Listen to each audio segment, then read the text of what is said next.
Good morning everybody, welcome to the class 11th course by Ornate Didwana. आज के इस video lecture में continue करेंगे हम सीक्वेंस एंड सीरीज़ के चैप्टर को।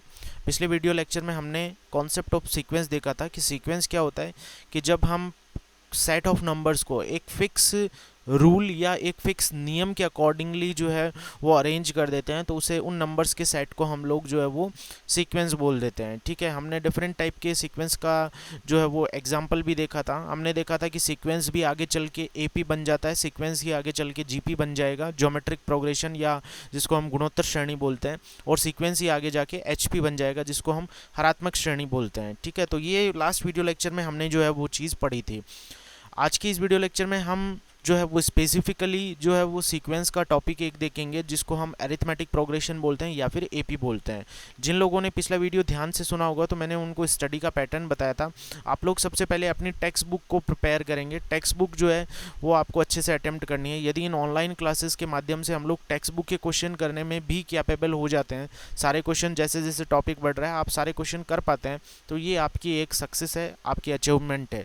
ठीक है, और उसके बाद में जैसे ही हमारी क्लासेस ओपन होगी और इन केस मान लो क्लासेस ओपन होने में डिले होता है तो भी हम ऑनलाइन में भी एक्स्ट्रा क्वेश्चंस की प्रैक्टिस भी करेंगे लाइव क्लासेस के थ्रू। लेकिन सबसे पहली प्रायोरिटी पे जो है ना वो आपकी टेक्स्ट बुक है।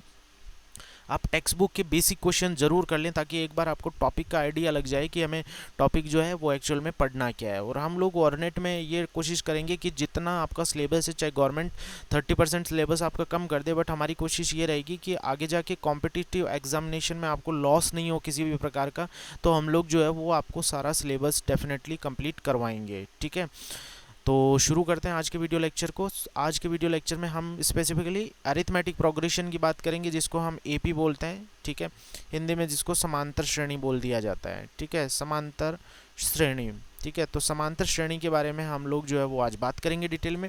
तो देखते हैं समांतर श्रेणी। समांतर श्रेणी वैसे आप क्लास 10th में इसके बारे में फुल डिटेल में स्टडी करके आते हैं, तो ज़्यादा कुछ इसमें नया बताने के लिए नहीं होगा मेरे पास। आगे जाके हम समांतर माध्य करेंगे, एरिथमेटिक मीन, वहाँ हम लोग थोड़ी सी नई चीज़ें डिस्कस कर पाएंगे। अभी सारा कुछ जो है वो वही चीज़ होगी जो आपने क्लास 10th में पढ़ा है। तो बिल्कुल शॉर्टली आप उसके नोट्स बना के चलिए। पहला जो पॉइंट है वो ये है कि अरिथमेटिक प्रोग्रेशन किसको बोलते हैं कि जब किसी भी प्रोग्रेशन में नंबर ऑफ टर्म्स इस प्रकार से अरेंज किए गए हैं कि हर एक आगे वाला टर्म पिछले वाले टर्म में एक फिक्स क्वांटिटी ऐड करने पर प्राप्त हो जाता है। कहने का मतलब ये हो गया कि हर एक अगला पद जो है वो आप पिछले पद में एक निश्चित राशि जोड़ जोड़ कर प्राप्त कर सकते हैं। तो ऐसी श्रेणी को हम समांतर श्रेणी बोलते हैं। It means the arithmetic progression is the progression in which each term can be obtained by adding certain fixed quantity in the previous one. Then the newly generated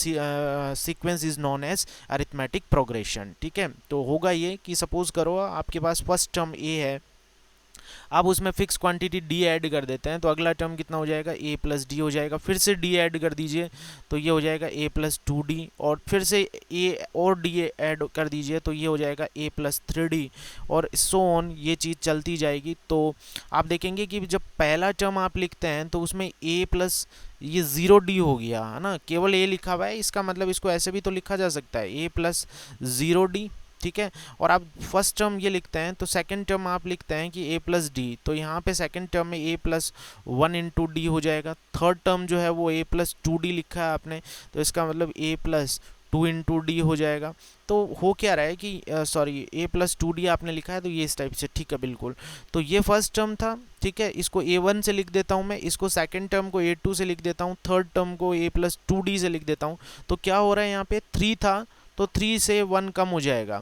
ऐसे ही मान लो आपको a4 लिखना है तो a4 हो जाएगा a plus 3d, a plus 3d हो जाएगा, तो यानी 4 माइनस 1 ये 3 हो जाएगा, तो यानी a प्लस 3d यहाँ पे इसको ऐसे लिखा जा सकता है। एंड सो ऑन कंटिन्यू यदि करते जाएं हम लोग तो an कितना हो जाएगा a प्लस, और यहाँ पे भी लेस कर दीजिए तो n माइनस 1 इंटू डी। तो ये इसका पैटर्न हो जाएगा। तो इसी को हम लास्ट टर्म बोल देते हैं या इसका nth टर्म बोल देते हैं, nवां पद बोल देते हैं, कुछ भी आप बोल सकते हैं। ठीक है, तो nवां पद इसका nth टर्म जो है वो ये फार्मूला हम लोग क्लास 10th में बहुत अच्छे से डिटेल में पढ़ते हैं। तो ये हो जाएगा इसका लास्ट टर्म जिसको हम लिखते हैं a plus n minus one into D. This is the last term of the AP। तो ये AP का मैंने जो है वो कुछ टर्म्स लिख दिए हैं, ये आपको ध्यान में होने चाहिए, क्वेश्चन में कंसिडर करना पड़ता है। और इसका जो लास्ट टर्म है उसको AN से भी लिखा जा सकता है, कुछ लोग इसको TN से भी लिखते हैं, कुछ कैसे भी लिख लीजिए, कोई फ़र्क नहीं पड़ता, TN से भी लिखा जाता है। और इसका फॉर्मूला हो गया A plus n minus one into D. ये एक अरिथमेटिक प्रोग्रेशन का nth टर्म होगा। फिर देखिए यहाँ पे एक फैक्ट यूज़ होता है, फैक्ट ये यूज़ होता है कि आप जो है वो इसकी जो सीक्वेंस बनाते हो, AP बनाते हो, तो उसमें दो कंजर्वेटिव टर्म्स का डिफरेंस जो है वो कांस्टेंट चल रहा है, D चल रहा है। तो D जो है वो यहाँ पे A तो जो है वो फर्स्ट टर्म हो जाएगा, ठीक है, इसको फर्स्ट टर्म बोला जाता है।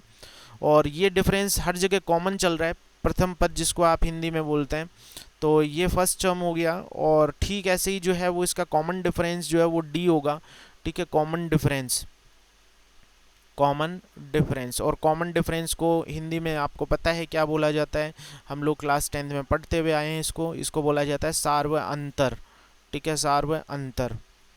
I think you are getting my point, सबको समझ में आ रहा होगा।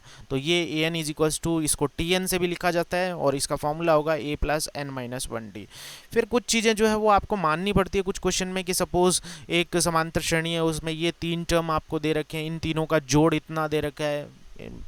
I mean कि suppose you are given an arithmetic progression in which the sum of 3 terms, sum of 4 terms are given and product of the terms are given, आपको तीन पदों का गुणा दे रखा है। तो ऐसी सिचुएशन में कुछ टर्म्स आपको मानने पड़ते हैं, कि जब आपको सिचुएशन ऐसी दे रखी हो, तीन पद मानने पड़े, तो आप हमेशा ऐसे मानेंगे।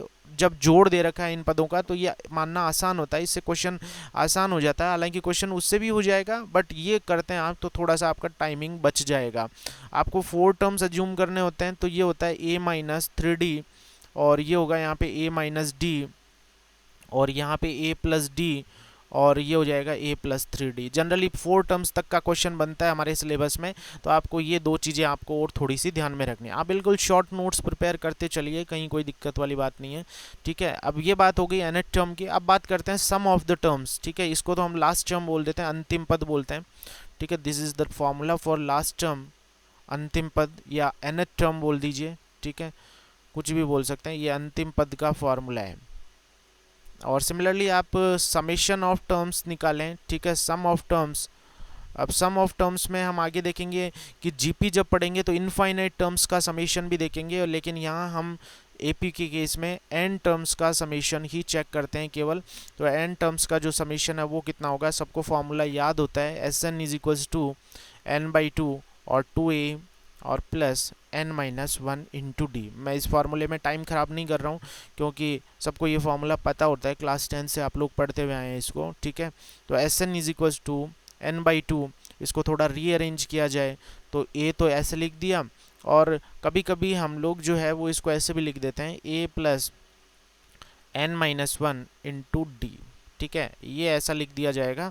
अब क्या हो जाएगा, देखिए कि ऐसा जो लिखा हुआ होता है इसको हम लोग क्या लिख देते हैं, Sn इज इक्वल्स टू कितना हो जाएगा, Sn is equals to n/2 और A प्लस L, ठीक है, L या फिर An से भी लिख सकते हैं आप इसको, तो A प्लस An। तो यदि किसी सीक्वेंस का लास्ट टर्म पता है, इसको कभी कभी L से भी लिख दिया जाता है, ठीक है, क्वेश्चन की नीड के अकॉर्डिंग कुछ भी लिखो, कोई फ़र्क नहीं पड़ता, मतलब आपको समझ में आना चाहिए हर एक चीज़ का।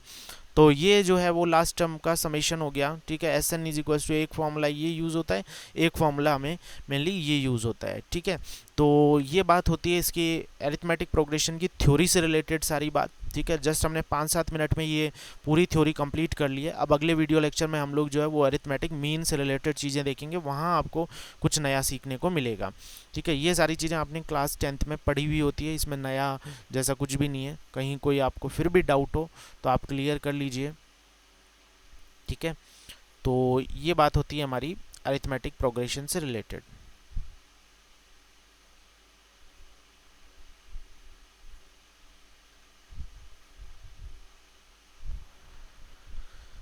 चलिए अब देखते हैं हम लोग कुछ क्वेश्चंस, थोड़ा सा रुकिए।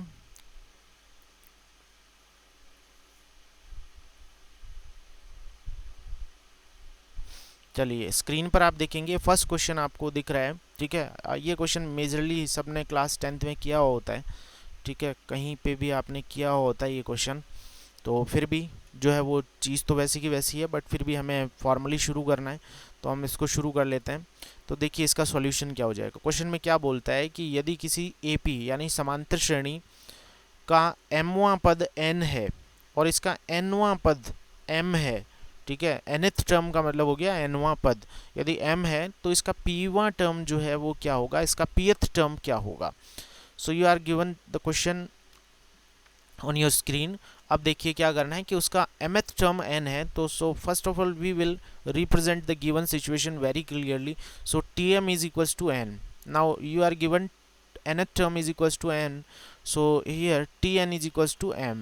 Just use the formula for tm. First of all you will consider the first term, पहला पद जो है वो आप कंसिडर करेंगे, तो first term will be equals to a. So first term will be equals to a and the common difference, इसको cd लिख देता हूँ मैं, common difference is equals to d, सार्व अंतर जिसको हम बोलते हैं। तो यहाँ इसका फॉर्मूला कितना हो जाएगा, t के नीचे n लगा हुआ होता है तो a plus n minus one into D हो जाता है।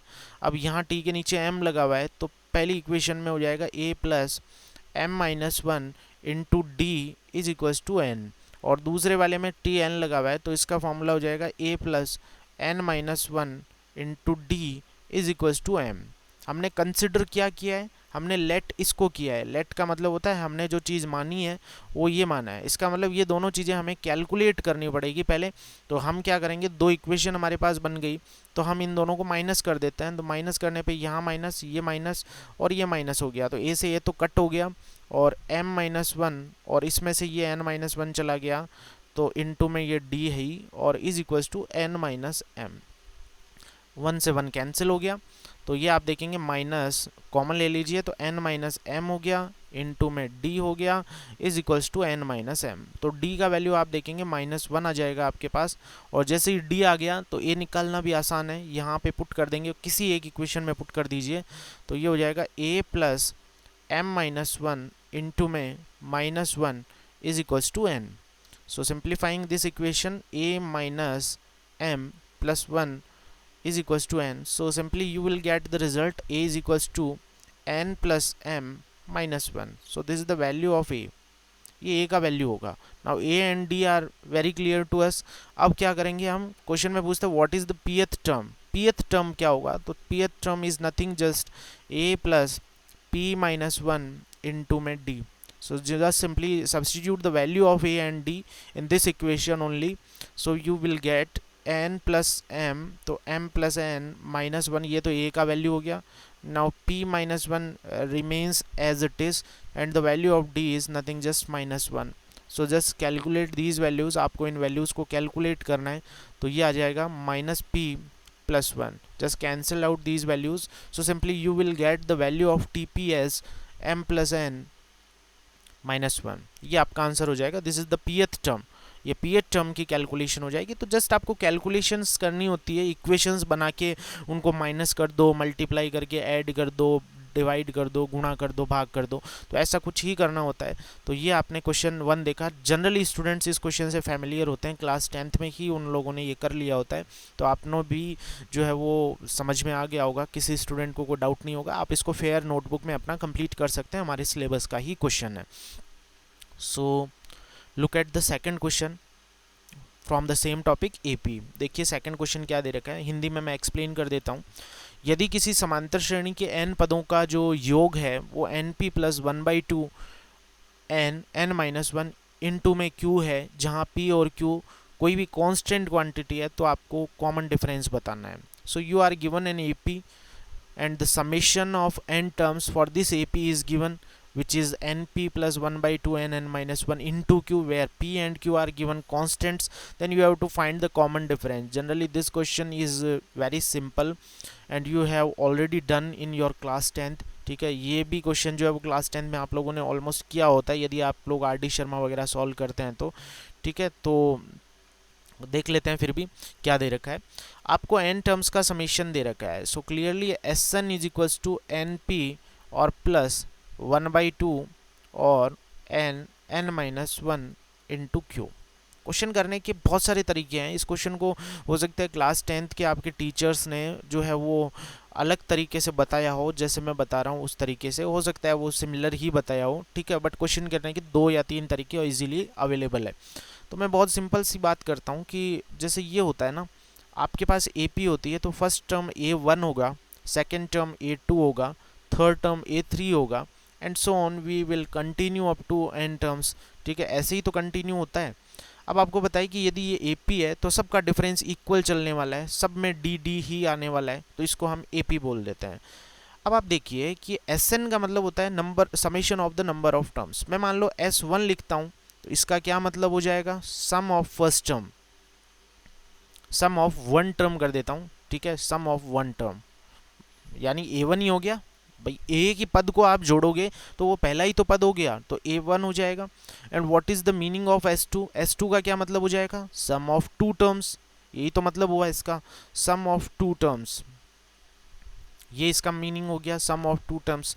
और सम ऑफ टू टर्म्स करेंगे तो A1 प्लस A2 हो जाएगा, कुछ भी डाउट नहीं किसी को। S3 लिखते हैं तो इसका क्या मतलब हो जाएगा, sum of three terms, starting three terms, है ना, so we are considering here from the first term, so sum of three terms। और sum of three terms यदि कैलकुलेट करते हैं तो which is nothing just A1 plus A2 plus A3, clear. और ऐसे ही यदि n लिख देते हैं तो सम ऑफ n टर्म्स हो जाता है। तो ये बेसिक नोटेशन होता है जो आपको ध्यान में होना चाहिए, जो हमने यहाँ पे बात की है। अब देखिए बहुत ध्यान से एक चीज़ आप नोट करिएगा कि आपको ये सीक्वेंस जो है वो दे रखा है, इसके n टर्म्स का समेशन निकालना है, आप सॉरी गिवन है आपको। तो हम क्या करते हैं कि सपोज S1 निकालते हैं, S1 का मतलब क्या हो जाएगा, S1 का मतलब सम ऑफ वन टर्म, और सम ऑफ वन टर्म क्या होता है, फर्स्ट टर्म ही होगा, तो इस सीक्वेंस का फर्स्ट टर्म लिख देते हैं A1, ठीक है, और वो कितना हो जाएगा, n की जगह आप 1 पुट कर दीजिए, तो आप देखेंगे यहाँ 1 पुट करते हैं तो ये 0 हो जाएगा, और यहाँ n की जगह 1 पुट किया तो ये p ही हो जाएगा, ठीक है, ये p हो गया। नाउ S2 कितना होगा, लुक एट S2 कितना हो जाएगा, S2 जो है वो सम ऑफ टू टर्म्स, तो सम ऑफ टू टर्म्स कितना हो जाएगा, A1 प्लस A2, और A1 प्लस A2 कितना हो जाएगा, आप n की जगह इसी फॉर्मूले में 2 पुट कर दीजिए, आपको टू टर्म्स का सम मिल जाएगा, तो ये हो जाएगा 2p, और n की जगह जैसे ही 2 पुट करते हैं तो ये कैंसिल हो जाएगा, तो 2p प्लस q मिल जाएगा आपको। ऐसे ही S3 भी यदि ज़रूरत हो तो निकाल सकते हैं, तो ये ऊपर जो चीज़ मैंने एक्सप्लेन की है उसकी हेल्प से मैंने निकाल ली। अब मेरे को पता है कि इसकी सहायता से, इसकी हेल्प से मेरे को दो चीज़ें बिल्कुल क्लियर होगी कि एक तो इस सीक्वेंस का, इस AP का फर्स्ट टर्म P है, और एक फर्स्ट दोनों टर्म्स का summation A1 plus A2 is equals to 2p plus q है, ठीक है। अब यदि मैं इन दोनों इक्वेशंस को माइनस कर देता हूँ तो मेरे को A2 भी मिल जाएगा, क्योंकि A1 का वैल्यू मेरे पास P है, तो यहाँ पुट कर दो भले, एक ही बात है। तो A2 is equals to P plus Q, ये मेरे को A2 मिल गया। और जैसे ही मेरे को A2 मिलता है, A1 मेरे पास ऑलरेडी अवेलेबल है, तो A1 और A2 दोनों है, तो मैं क्या करूँगा कि A1 A2 दोनों है, तो मेरे को तो कॉमन डिफरेंस पूछा गया था क्वेश्चन में, तो कॉमन डिफरेंस कितना हो जाएगा, कॉमन डिफरेंस यदि इस सीक्वेंस को हमने AP को A1 A2 इस टाइप से फ्रेम किया है, तो इसका common difference D is equals to कितना हो जाएगा, A2 माइनस A1, यही तो होगा कॉमन डिफरेंस। और वही क्वेश्चन में पूछ रहा है, A2 का वैल्यू हमने कैलकुलेट किया था P प्लस Q, और A1 का वैल्यू हमने कैलकुलेट किया P, तो इसका कॉमन डिफरेंस कितना आ जाएगा, Q आ जाएगा। I think clear to everyone, सबको समझ में आ गया होगा ये चीज़, ठीक है। तो ये थोड़ा सा फॉर्मूला का जो है वो एप्लीकेशन है, आपको मेनली ध्यान में होना चाहिए। चलिए एक क्वेश्चन और देख लेते हैं, देखिए क्या दे रखा है। ये भी क्वेश्चन अच्छा ट्रिकी क्वेश्चन है।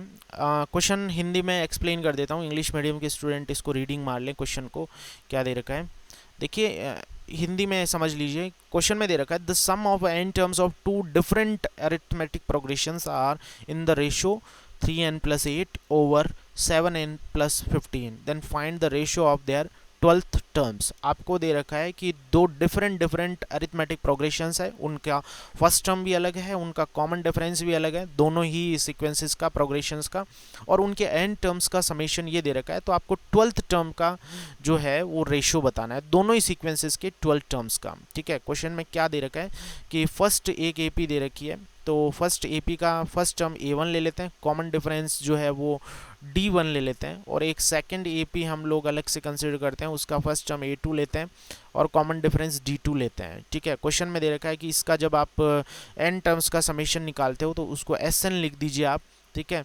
और उसका समेशन कितना हो जाएगा, n टर्म्स का n/2 और 2a1 plus n-1 into d1, ठीक है। और इस दूसरे वाले सीक्वेंस का आप n टर्म्स का समेशन लेते हैं तो Sn is equals to n/2 और 2a2 plus n-1 d2. So here we use the basic formula for the summation of n terms. Sn and Sn दोनों सेम नहीं है तो इसको हम Sn डैश लिख देते हैं, ठीक है, ताकि दोनों में डिफरेंस है। Now the question says the ratio of their sum of n terms, ठीक है, तो उन दोनों के जो समेशन का रेशियो है, n टर्म्स के समेशन का रेशियो, सो clearly Sn over Sn dash वो क्वेश्चन में दे रखा है, वो कितना है 3n प्लस 8 और 7n plus 15। This is the given information in the question. इसको फर्स्ट लगा देते हैं और हमने Sn और Sn डैश अलग से निकाल भी लिए, तो हम लोग एक काम करते हैं कि दोनों वैल्यूज पुट कर देते हैं।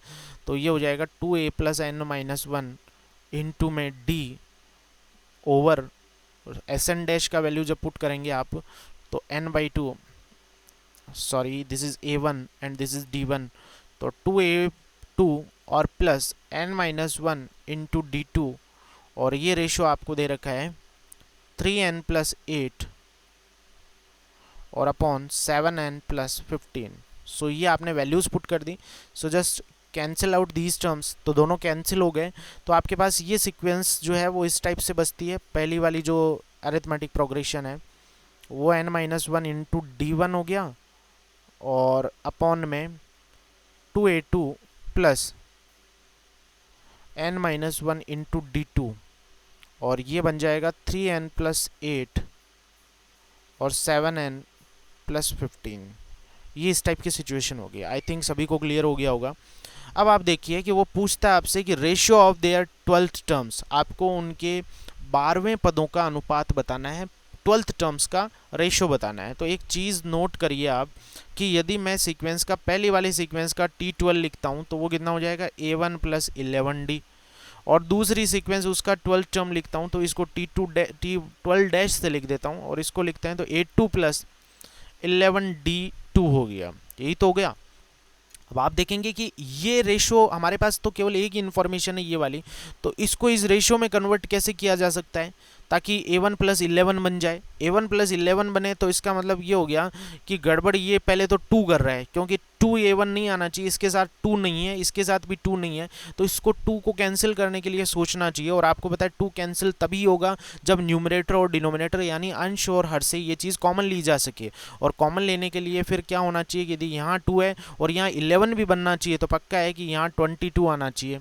भाई 22 बनेगा इस पूरे n-1 की जगह, तभी तो आप 2 कॉमन ले पाओगे। तो इसका मतलब आपको यहाँ से हिंट मिल गया कि n-1 की जगह आपको 22 रखना पड़ेगा। इट मीन्स व्हाट, n की जगह आपको 23 रखना पड़ेगा। और जैसे ही n की जगह 23 रख देते हैं तो ये बन जाएगा 2a1 प्लस 22d1 और अपॉन में ये हो जाएगा 2a2, यहाँ पे भी यही पुट कर दिया तो 22d2 is equals to n की जगह ये पुट किया हमने तो 23 और प्लस 8 और अपॉन में 7n और प्लस n की जगह तो सॉरी हमने पुट कर दिया है ना, n की जगह we have already use the formula the value 23 and plus 15। इसको सिंप्लीफाई कर लीजिए। अब आप देखेंगे कि यहाँ से तो 2 कॉमन आ जाएगा तो ये बन जाएगा a1 प्लस 11d1 और अपॉन में a2 plus 11d2 which is equals to, इसको सिंप्लीफाई कर लीजिए, जो भी रेशो आएगा वो आ जाएगा। तो ये रेशो हो गया फर्स्ट सीक्वेंस का जो 12th टर्म है और सेकंड सीक्वेंस का जो 12th टर्म है उसका रेशो। ठीक है, I think clear to everyone, सबको समझ में आ गया होगा। सो आज के इस वीडियो लेक्चर में हमने सीक्वेंस और अरिथमेटिक प्रोग्रेशन के कुछ क्वेश्चन डिस्कस किए जो कि nth टर्म से रिलेटेड है या समेशन से रिलेटेड है। अगले वीडियो लेक्चर में इसी पर प्रैक्टिस क्वेश्चन कंटिन्यू करेंगे। आप एक्सरसाइज के क्वेश्चंस जो स्टार्ट कर दीजिए, जो हमारी फर्स्ट एक्सरसाइज है एपी की, हमने लास्ट वीडियो लेक्चर में जो है वो एक एक्सरसाइज कंप्लीट कर ली थी। ठीक है, ये एक्सरसाइज जो है वो कंप्लीट कर ली थी, आपको सबको जो है वो क्लियर हो गया होगा। फिबोनाची सीरीज जो है ना वो एक स्पेशल काइंड ऑफ सीरीज होती है। ठीक है, इस पे ज़्यादा वर्ड पे मत जाइए। ठीक है, इस पे टेंशन करने की ज़रूरत नहीं है। आप एक सीक्वेंस ये देख लीजिए, एक सीक्वेंस आपको ये दे रखा है, ऐसी सीक्वेंस को हम फिबोनाची सीक्वेंस बोलते हैं। ठीक है ना, ये थोड़ा सा आपको ध्यान में होना चाहिए। तो आप इन क्वेश्चंस को, एक्सरसाइज के क्वेश्चंस को अटेम्प्ट करना स्टार्ट कीजिए। पिछले वीडियो लेक्चर में हमने जो है वो एक्सरसाइज 1 कंप्लीट किया था 9.1। आज के वीडियो लेक्चर में आप जो है वो कुछ कॉन्सेप्ट एनी टर्म और समेशन से रिलेटेड सीख चुके हैं। तो 9.2 एक्सरसाइज जो है ना वो आप लोग स्टार्ट कर दीजिए, ठीक है। तो मिलते हैं अगले वीडियो लेक्चर में, तब तक के लिए bye bye, take care, see you again.